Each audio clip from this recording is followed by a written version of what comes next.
I, Philip M. Lindsey, consent for Video the Vote to use my image or likeness for the election protection documentation effort, and I do that wholeheartedly. So, all right. Tell us your voting experience today. Well, you know, there's already the film that you've done, so the bad part of it is kind of documented. It was very strange going in there a minute ago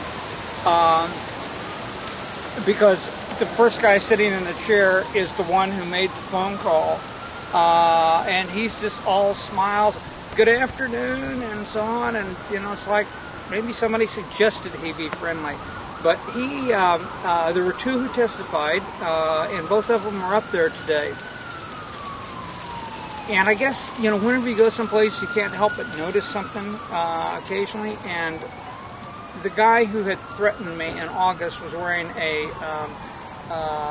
tag which was not associated with either of the two guys up there. But there were two guys sitting at my table. This gentleman directed me over, the one who was jovial today and wasn't quite so jovial when he called in. He directed me over to the table, and I realized, oh my God, that's why it is. The guy that I had known as Leroy was sitting there beside a guy who signed the complaint, John Slama. And if those two guys aren't brothers, I'll kiss a duck. And I thought to myself, that's why he seemed a bit shorter in the room and looked just a little bit different. So I'll have to double check on that one. But yeah, I went in and they said, do you have, he said, name? And this was a guy who knew who I was, the other one. And I said, Lindsey. And he said, you have ID? And then I opened my folder and brought out this one. Apparently this one is, for whatever reason, it's not hardly distinguishable from the other ones that are mailed out. But this one was acceptable by itself. So I had my bank statement, my utility bills, and show us the card on camera. Okay. Yeah. Okay. And this is not the one they most recently mailed to me, but one that was here from, I think, probably this spring. Okay. And so as soon as the guy named Leroy, who actually I met last August, saw that, he said, well, that's good. And he said, sign here and initial here if this is your address. So I took a good hard look at the address to make sure that they had that down there. And they did. And so I initialed that. I signed in. And a very congenial lady at the desk there, she said, hello, and she said, have you used Vote before? And I said, yes. I didn't bother to tell her one time less than I'd really planned to, but I was familiar with the system, and she said, you know, well, here's your ballot, and you can use any of the booths back there to do it. And so I went back and I marked all the appropriate spots, and then there was a gentleman, didn't get a close enough look at him to see if he was the chest bumper, who was not in court this past time, but I believe he was.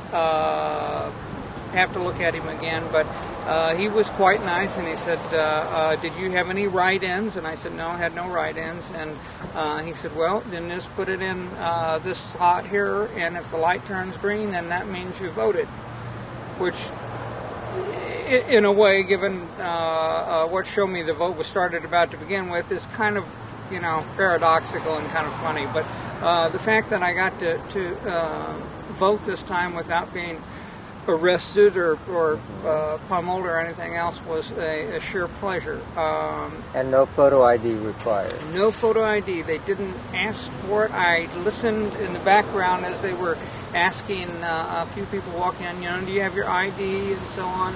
It could be that this particular precinct won't say those words today. I do know, since I've been out all morning and you know, doing what I do, that it is fairly routine for people in the Jackson County area to be asked for their driver's license or whatever, but I have not heard of an instance so far where it was demanded as a condition to voting. That's a step forward from August. Yeah. Did you notice any posters that showed acceptable ID? I did not. I didn't see any. And I certainly didn't see the pretty ones that the Secretary of State had printed up. I did notice Mr. Swallander, I guess is his name, the one who made the phone call in there was, he was so, and not just when I walked in, but all during the time I could hear him across the room. It was like he was hosting a party, come on in, he was, hail, fellow well met, jolly as he could be, and I've heard him in a tape recording where he was different than that, but yeah, this is the way it should be. They should cooperate with you. They should let you vote. They should let people make up their own minds. And, when we get to that point, then maybe we can talk to them about whether we count these things in person so I don't have to look for the green light to tell me, That'll be chapter 2. Yeah, I think so.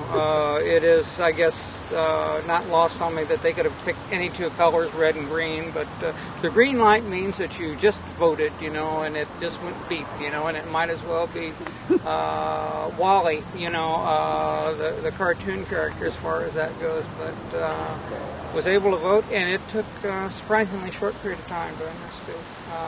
I could have done it in half the time, I suspect. Yeah. But okay. All right, thanks.